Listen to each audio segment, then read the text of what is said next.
happened on the 5th of June 2021 while coming to Canaan land at Ibesa. So I took a bike at the front of my school around 9 p.m. And we got to a point, the bike stopped and told me that there was no fuel. So after some time, he tried to shake the bike and we moved a little bit. So we got to a place, he said he wanted to get fuel at the black market. There was a man that was bringing the fuel. When the man brought the fuel, and he said something and I felt unconscious. So I started following them. Then I found out that I was in a ritualist den. While I got to the ritualist den, I was still unconscious. So I saw the way they were slaughtering people. I saw woman's parts on the floor. I saw some hands on the floor. I saw some eyes also on the floor. The way they were cutting, I saw there was a man at my right-hand side that was cutting the woman's parts into pieces. So while I was seeing that, I started crying.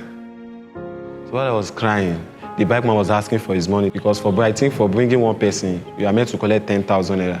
And the man has brought one person before bringing me. That means the money is supposed to be 20,000 naira. So the man was asking for his money and the ritualists were like, they've not paid them yet, that he had to wait. So the man was shouting, so they were begging the man not to shout because people might be around. So they asked me if I had any money because I was still unconscious of myself. I tried to pick the money that is inside my bag. I brought out the mantle at first. So when I brought out the mantle, immediately I gained my sense back. So while the backman was shouting, immediately they were annoyed. There's this big iron under the lorry, under a big lorry. They carried the iron and used to eat the bikeman. And immediately the bikeman died. They took the bikeman inside. At the front of me, there was a drum in front of me. While I saw the drum was filled with blood. So they tried to change the drum and put an empty one there.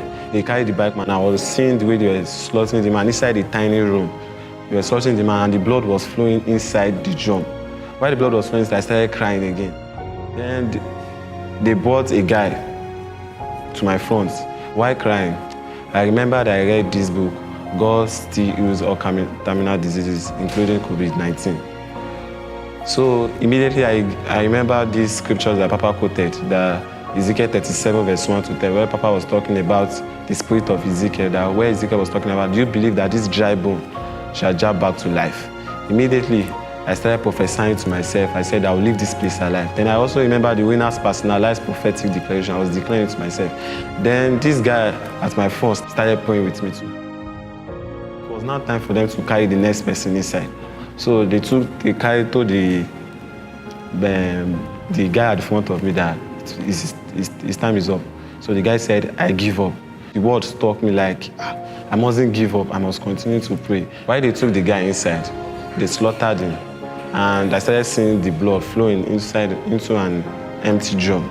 So I started crying again. Then I looked at the man at the front of me. I was like, the man was meant to monitor us. So I told the person, I said, do you know who I am? Then the man was like, Oshiwanke, meaning that, why are you crying? I said, I'm not ordinary, I'm a spirit being. Then he said, Mo notice one you call Yato, meaning that you are the only one different among others. Then he said, there's a road down there. Quickly run before the rest get out of the room. So I took my bag. While running, I supernaturally find myself at the main road.